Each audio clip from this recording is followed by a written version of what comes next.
Hi, this is John from Chicago. Welcome to my channel. Today I'm bringing you a tiny whoop. This has been out for about 8 months, but it's on a really great sale now. This is the Eachine M-80. It's a 75 millimeter whoop with brushed 820 motors. And lists for about $80, but then it's on a sale that brings it down to, I think, 37% off. It brings it down to $57, and then there's a coupon for another 35% off, which brings it down to $37. So for $37, it's a pretty good flying quad. When this came out 8 months ago, people, the reviewers, did not really recommend it because it wasn't using Betaflight. It had its own rates in there and you could not modify them. It's easy to set up because you don't have to connect it to the computer, but you're basically, you get what you get. There's no modifying it. But it does fly. They're fairly docile, the rates, but if you're just starting off or you want something just to cruise around the house with, it works great. So you have, what it comes with is you got your basic quad. It comes with 3 batteries for that $37 and a charger. If you wanted to compare it, here's the King Kong 7X. This costs almost twice as much. It's about 6 grams lighter, and this flies probably a little bit better, and you could adjust it, but for $70 or so versus $37, this is not a bad starting quad. These are on sale at least to the end of the year, and my guess is they'll probably extend it later. They're just trying to get rid of this model. One of your decisions is what to do with the radio. The 80S model, the M-80s, comes with a radio. It's a toy grade radio. It's for an extra $16, or that would be $53. The other option to go against would be you can get a regular hobby grade radio. These are $32 from Hobby King now, plus $8 shipping, so for about $40 you could get a really good radio, and this comes with a receiver, so just get the Fly Sky receiver. So for about $80 or less than $80 you would have this whole setup here. And then if you really wanted to splurge, you get a Fly Sky receiver. These are about $120 when you add the batteries in and the charger. So this would be an option. This is what most of the people are using these days. Then you'll need a set of goggles. The goggles are, these are $57. These have a DVR with it and diversity, and these are a good set of starter grade box goggles. If you're not buying the included radio on the 80S model, you're going to need to bind your quad to your radio. The way to do this is kind of unique to this model. There's no bind button on here, so the bind button is just to turn the quad facing down. You plug your battery in, it's in bind mode, then you hit your bind mode on your radio, and it should be all bound.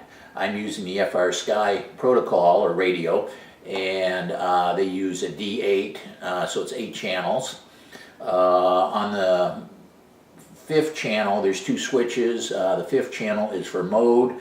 There's 3 modes. There's altitude hold mode, then there's angle mode, and then the 3rd mode is rate mode, which is acro. So those would be your 3, you'd use a 3-way switch on that. Channel 6 would be your arm and disarm. It just takes a 2-way switch. So that's how you would set the radio up to fly with this quad. Arm it.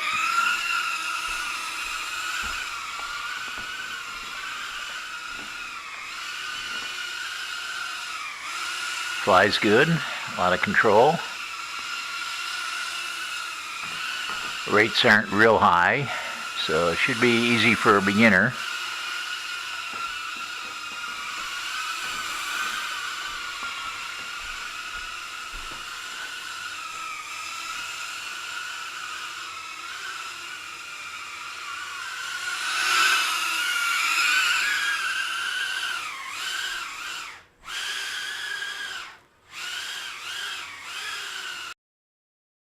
Here I'm doing a little FPV flying with the goggles.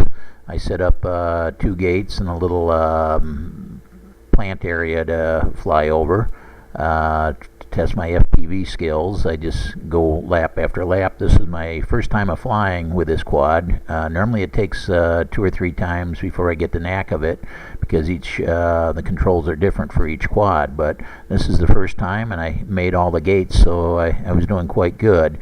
The one surprise that I had was I didn't realize it. I had this in altitude mode, the first switch on the channel 6. As a result, right here I start to give it power and it doesn't go up very fast, so I just barely made that clearance of that. If I would have had it in normal angle mode, it would have raised up quicker and I would have had more control. The first question that I ask myself, is this the quad to buy, or should I spend a little bit more and get a quad that's on beta flight, that's more in the norm of things? It does fly good, but it doesn't. After, I would say, a couple months of flying, you'll want something better. But if you want something easy to get started with, this would be an option. It does work.